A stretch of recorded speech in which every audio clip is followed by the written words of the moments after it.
Jadi nggak cuma dikasih waktu makan utama aja, nggak dikasih waktu cuma setiap kali makan dan minum, kecuali minum air putih.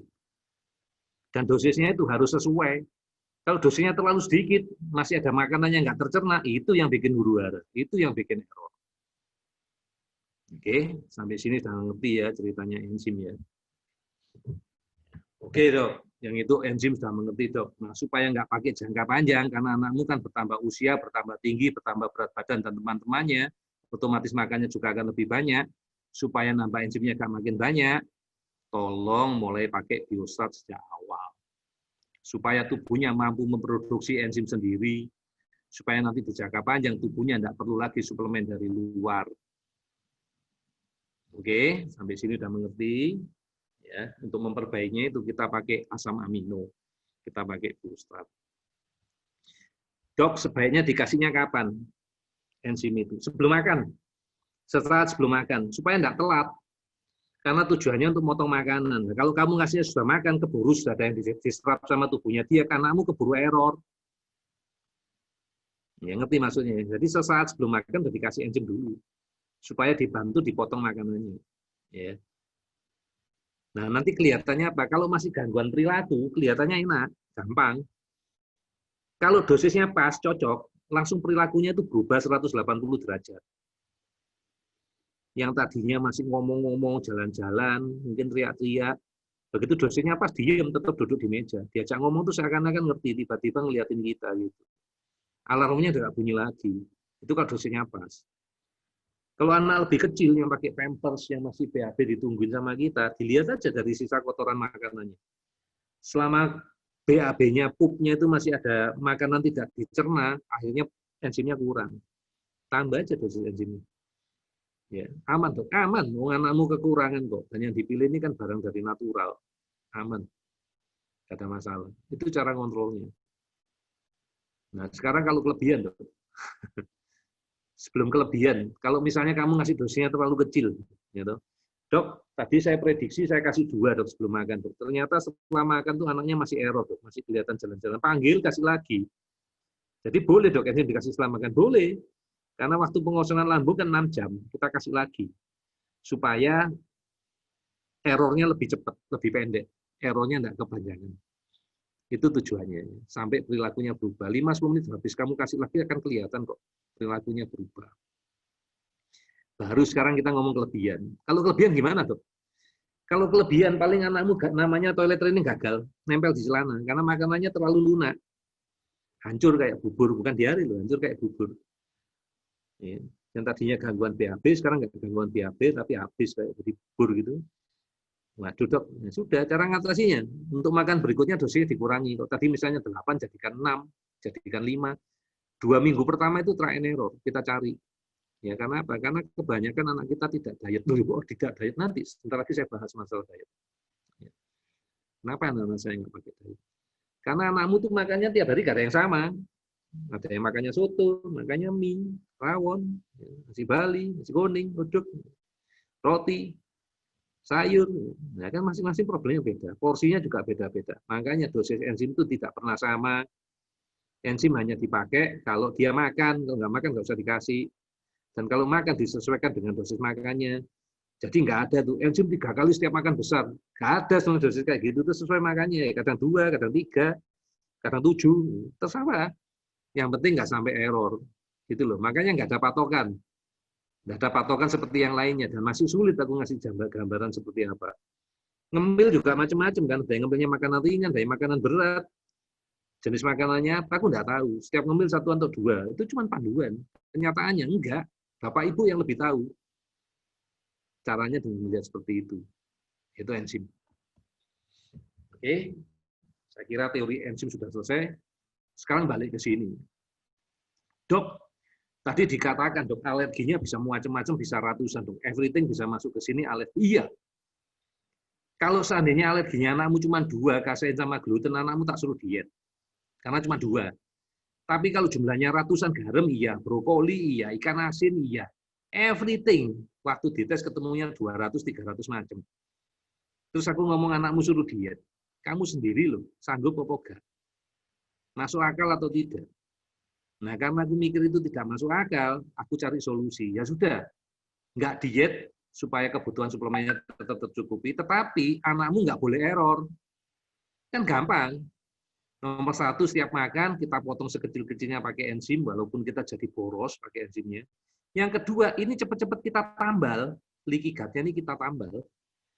Nah, yang nambal apa, Dok? Yang nambal itu adalah kuman baik. Kita pakai probiotik, kita pakai Synbio. Kenapa Synbio nanti? Ya. Ini kita tambal. Nambalnya ini butuh waktu. Dikatakan sama buku itu perlu waktu 1-2 tahun. Jadi suplementasi itu lama, Bapak Ibu. Tidak ada yang instan. Pendek, pendek itu tidak ada. Lama. Di buku dikatakan 1-2 tahun. Kok lama itu kenapa, Dok? Coba lihat ukuran kapsulnya Synbio seberapa. Oke. Panjangnya usus anakmu itu, usus kita itu 5-6 meter. Panjangnya tok. Nah, nanti kalau anaknya makin gede, berarti diameternya makin gede juga. Yang ditambal kan makin banyak juga. Ngerti ya? Nah, itu masalahnya. Kita harus ngasihnya seperti itu. Makanya jumlahnya kadang-kadang jumlahnya naik. Naiknya banyak. Nah, tapi kan kita punya keterbatasan sama uang. Nah, supaya uangnya nggak jebol, saya buat imprint. Itu alasannya saya buat Synbio imprint. Supaya uangnya nggak jebol. Karena ini jangka panjang. Sudah ngerti sampai sini ya? Oke. Sekarang setelah tahu masalahnya, ini baru ngatasi gejala tadi. Ingat ya, setiap ada proses kayak gini selalu ada yang namanya inflamasi. Tetap butuh yang namanya AXA, biostrat, sama vitamin D3. Tapi sekarang nggak terlalu dibahas. Ingat, ini tadi adalah inflamasi yang terjadi di pencernaan. Saya fokus ngomong ini dulu, oke? Yang langsung kelihatan nyata hasilnya. Ya. Nah, anakmu waktu lahir itu, waktu pertama lahir itu, ususnya nggak bocor, ususnya normal semua. Sebagian besar anak-anak ini muncul usus bocor itu karena pemberian antibiotik saat kecil. Anakmu sakit cukup parah, dikasih antibiotik, kuman jeleknya mati, kuman jahatnya ikut mati. Ya, kuman baiknya mati, kuman jahatnya ikut mati. Ya, keliru. Mestinya kuman jahatnya mati, kuman baiknya ikut mati. Nah ini kalau aku terbalik pun, aku bisa langsung spontanitas berubah. Karena otakku sudah melihat ada yang janggal.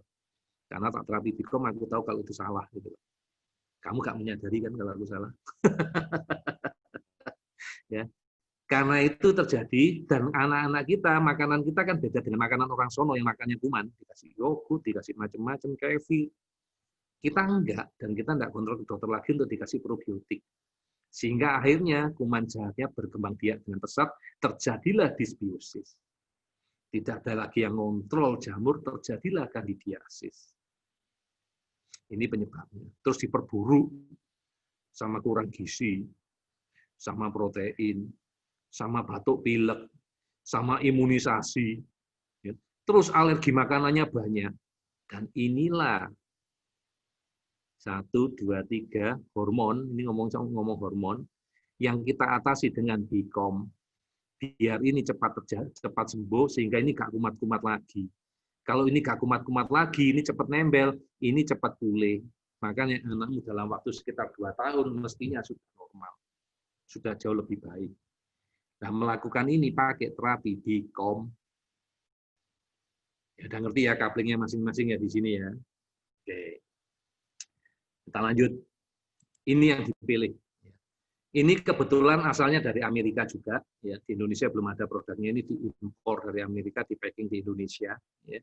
Ini juga sudah mendapatkan sertifikat halal, ya, sama seperti AXA. Ini isinya, ya, lengkap banget. Ini kenapa dikasih tanda Dok fenugreek? Ini bukan termasuk enzim. Ini gunanya untuk melapisi dinding sel. Ya, bagus banget. Ini sudah saya beritahu tadi pemberiannya seperti apa. Dok, kalau anaknya kebocor, dok, kecolongan, kasih enzim. Ya, selama masih 1-2 jam pertama masih tertolong, karena waktu pengosongan lambung 6 jam. Kenapa ditulis di spread?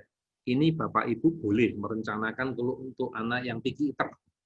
Diajari untuk makan sesuatu yang baru, tapi sebelumnya dikasih enzim dulu. Ya. Misalnya mau dikasih makan es McD, nggak boleh, kasih enzim dulu. Ya. Gampang. Mohon maaf ya Bapak Ibu ya, waktunya panjang ya. Saya usahakan lebih cepat. Ini cuman gunanya, isi-isinya. Kalau papaya leaf ini kerjanya untuk melarutkan apa, ginger untuk apa, fenugreek untuk apa. Ini semua satu-satu yang saya ambil dari buku untuk menjelaskan ke Bapak Ibu bahwa intisarinya adalah Nutracare ini isinya sangat lengkap. Bisa untuk mencerna apapun sehingga relatif aman. Tapi jujur bukan apapun, dia gagal mencerna ini, Bapak Ibu. Jadi yang namanya buatan Nutracare tidak bisa. Misalnya apa? Anakmu minum perasa buatan, pemanis buatan, pewarna buatan. Contoh makan relaksa, makan UP, anakmu bakal error dan nggak bisa ditulungi dengan Nutracare, karena saya dengan Nutracare. Ya. Ini harus ditulunginya pakai Bicom.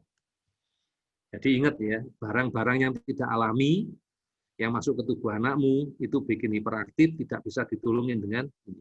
Nah, Dok, kalau seandainya makan ayam Kentucky, kalau itu kan nggak murni 100% barang buatan, masih ada ayamnya. Berarti masih bisa dibantu dengan Nutracare. Nggak ada masalah. Ini cerita yang hubungannya sama diet. Kita nggak ada diet karena jumlahnya nggak masuk akal. Jumlahnya terlalu banyak. Makanya saya tidak anjurkan diet.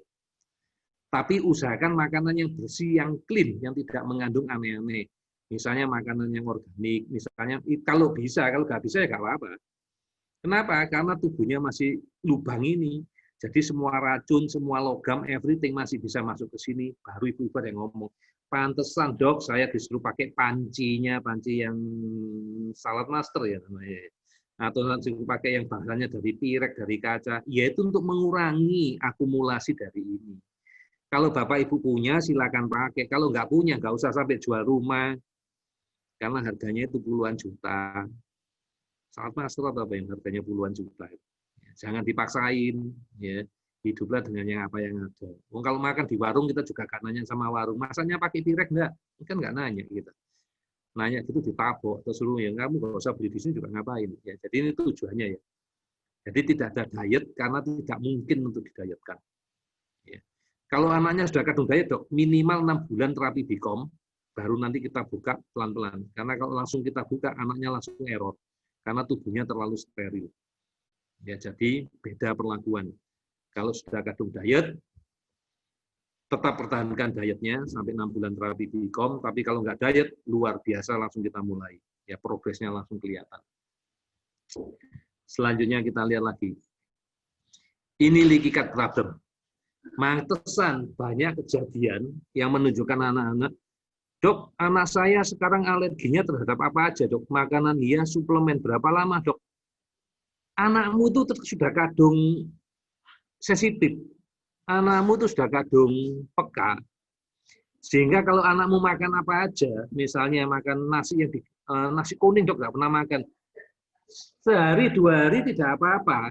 Tetapi setelah beberapa saat karena ini masuk ke sini, tubuhnya mulai timbul alergi. Muncullah alergi terhadap makanan. Demikian juga dengan suplemen. Ini untuk jelaskan ke mamanya Aska ya. Dok, bolak-balik Dok, anakku alerginya sama Biostrat. Gak lama lagi alerginya sama Aksa. Ya kayak gini prosesnya. Nggak dikasih salah, dikasih problem. Tapi gimana caranya? Ya diberesin dulu alergi suplemennya. Karena ini membantu, ini menolong. Apakah dengan diganti suplemen lain? Enggak, gak lama lagi juga alergi lagi. Dan kita akan sulit nyari mana suplemen yang cocok atau enggak. Akhirnya mubazir. Makanya saya ngomong lebih baik pakai suplemen yang kita kenal, kita beresin. Ya, jadi ini sebabnya. Kenapa kok jadi tiba-tiba bisa alergi sama makanan? Ya karena masih leaky. Kenapa bisa alergi sama suplemen? Ya karena masih leaky. Dan ingat, leaky ini memperbaikinya lama, 1-2 tahun. Dan nanti tubuhmu diperiksa, tubuh anakmu maksudnya diperiksa, toksin sama chemicalnya ini banyak banget. Kenapa banyak banget? Karena masuk dari leaky ini tadi. Dan kebetulan salah satu karena dia kebanyakan ya, bukan kebetulan kebanyakan karena kekurangan nutrisi, fungsi hatinya yang membuang racun itu terganggu. Karena fungsi tubuhnya terganggu, nggak bisa membuang racun, ya terkumpul di tubuhnya banyak. Toksin sama chemicalnya, food additifnya banyak. Demikian juga dengan namanya patogen, makanya ditemukan ada cacing sampai di otak, cacing sampai di paru-paru, ya cacing sampai di mana-mana. Karena ini ada leaky, telurnya masuk sini, udara nyantol ke sono, berkembang biak di sana, so what? Itu yang terjadi. Ya, bisa dijelaskan ya Bapak Ibu ya.